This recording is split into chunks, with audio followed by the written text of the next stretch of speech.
maybe more my working definition.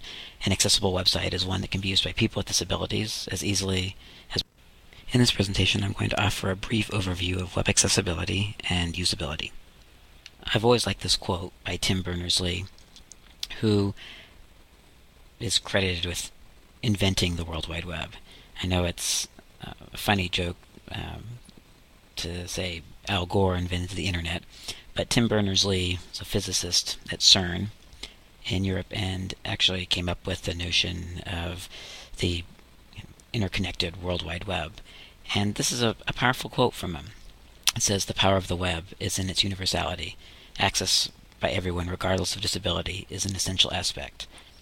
And I think that that's something that we need to continue to work for and strive towards. So what is accessibility? Obviously, I think it's at some level a fairly straightforward definition, although often I think we confuse straightforward access to technology for a more robust understanding of web accessibility. So there are a couple of definitions here. One is maybe more my working definition. An accessible website is one that can be used by people with disabilities as easily as by people without disabilities. On the right-hand column, a more formal definition that says web accessibility means that people with disabilities can perceive, understand, navigate, and interact with the web. And that's the definition from the W3C. An acronym you'll hear a lot in this class stands for the World Wide Web Consortium, the group that sets standards and guidelines for web technologies. And a bit more specifically, accessible content is content that's accessible and usable by the largest possible number of users, and is also compliant with legal and regulatory requirements as well as identified standards. And we're going to talk a lot about the legal and regulatory requirements or lack thereof, and also standards and what standards exist and are applicable. So why is web accessibility important? Obviously, we all think it is, or we wouldn't be having this conversation. But the use of the web is spread into all areas of society. It's almost such an obvious statement that it doesn't merit a bullet point anymore. Everything from going to the movies, to paying your taxes, to paying your water bill, to enrolling for classes, everything's moving to the web. There are barriers to the web for many types of disabilities, and they all are different, and they are often depend on particular types of technology, and sometimes they're dependent on just web designers understanding what some of the issues are. Millions of people have disabilities that affect access, and that makes it an important issue. I always like to remind people that most of us experience disability at some point in our life, whether it's just because we're growing older, or whether we have an accident or an illness or some change in our health. Disability is not something that's static. Some websites are required to be accessible by law. In the United States, there are two main legal requirements. I'll talk more about them later. And web accessibility typically has benefits for a broader group of users than just the people with disabilities that accessibility was intended for. This isn't a reason for accessibility, but it's a nice benefit. This is a great slide because it captures some of the challenges and opportunities of accessibility. There are three pictures here that have images of curb cuts on them. Curb cuts are those ramp-like modifications to the sidewalk and curb that allow that make it possible to roll up and down off the curb without having to go off the bump on the curb. Not being very articulate here. Curb cuts are legally mandated in the United States and are very useful for a broad population of people. So if you're using a wheelchair, it's makes getting across the street much safer and maybe even possible to get up and down off the curb. If you're pushing a stroller or wheeling a cart or wheeling your bike, it makes it a lot easier as well. So there are benefits for other users as well. Usability studies of curb cuts and ramped inclines have found that people often prefer to use an incline rather than going up steps anyway. It's just easier to do. The cautionary tale in some of these images is found in the picture in the upper right-hand corner, where we have a curb cut that's leading into a grassy area, median in the middle of a road. So legally, it's meeting a requirement of putting a curb cut in there where somebody would cross the street.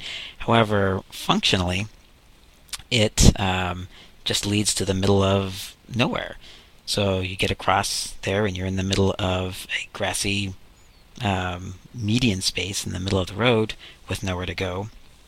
And so sometimes we make these, there's a cautionary tale here that just because something is accessible by letter of the law or by some technical standard doesn't mean that it actually works or makes sense for users. Related to this is a notion of universal web design. And accessible web design can contribute to better design for other users for a variety of reasons. Again, we're going to get much more into this throughout the class, but some immediate benefits, things like multimodality, support for visual, auditory, tactile access. Well, there's obviously applications for people with disabilities in this, but other areas as well, things like mobile phones with small display screens, web TV, which is now kind of diminishing, although you still interact with the web on your TV if you use Netflix, things like that. Kiosks, so other types of devices. And what web accessibility is often about is device independence, ensuring that content and information on the web isn't only accessible by one type of technology. And so by making it more accessible, it's also multimodal. You have a mobile phone, a smartphone, some other form of technology that interacts with the web. It helps as well.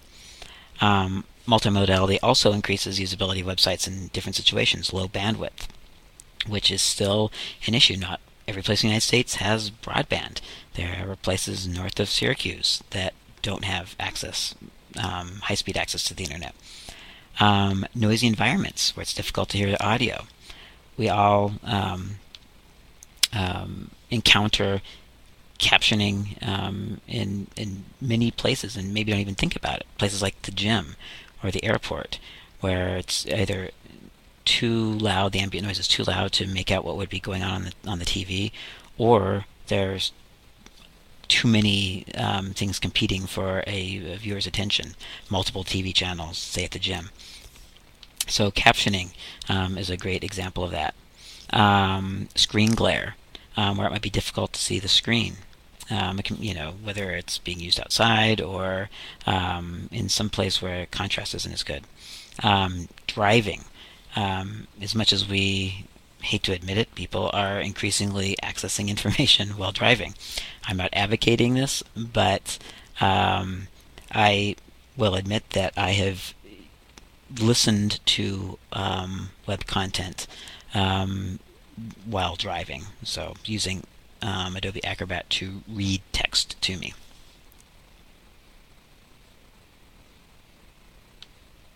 Redundant text, audio and video, so providing information in different formats. I'm trying a grand experiment here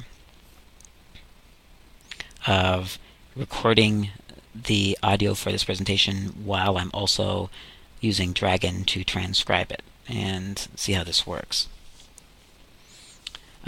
Style sheets, which is a web-specific technology, cascading style sheets, which makes it easier to maintain and change the look and feel of a website without having to change the content, without having to do a lot of maintenance. And finally, certainly last but not least, captioning of audio and video provides opportunities for indexing.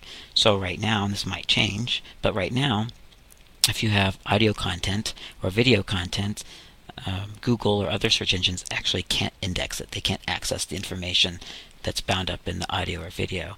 So by providing a transcript or transcription, there's another method for the automated search tools to index. In the US, there are three primary legal and regulatory areas that impact conversations around web accessibility. I should note that there are no legal requirements around usability. The Federal Rehab Act, there are two sections of the Federal Rehab Act, Section 504 and Section 508, and then the ADA. So these three legal requirements are applicable in the realm of web accessibility. It's not always very clear how they're applied. The ADA does predates the World Wide Web. It was signed into law in 1990, and just now is being revisited with an eye towards specific language around internet technologies.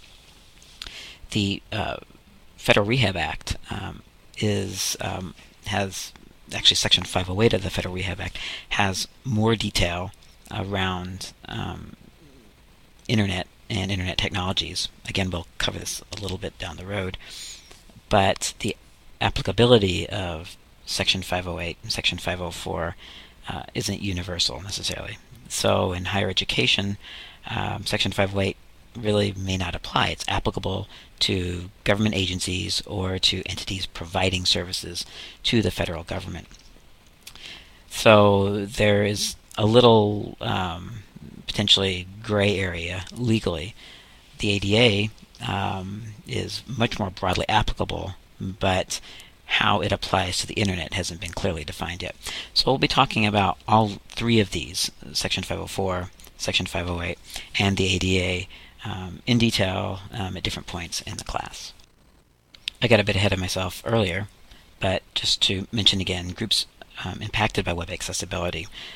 People with disabilities around hearing, oral disabilities, people with visual disabilities, blindness, color blindness, physical disabilities affect someone's ability to utilize particular hardware, and cognitive disabilities, everything from learning disabilities to developmental disabilities. It's kind of wide open. We often hear a lot about visual disability when we talk about accessibility, but there is a whole world of accessibility issues, and it makes it, for me, really kind of a fun and challenging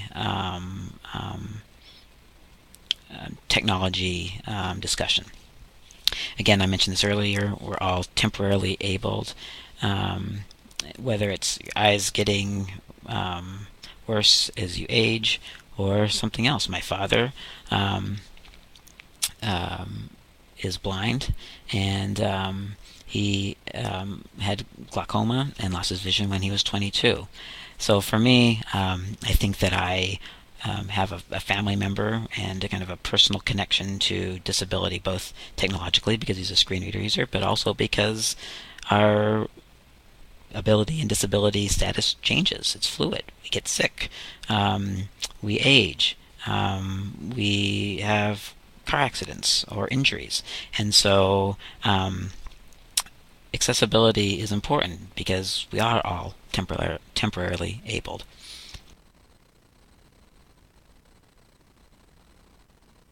My last slide on this presentation, just a quick peek at what I'll be talking about in my next one, some more emerging technologies, Web 2.0, and the social web. So stay tuned.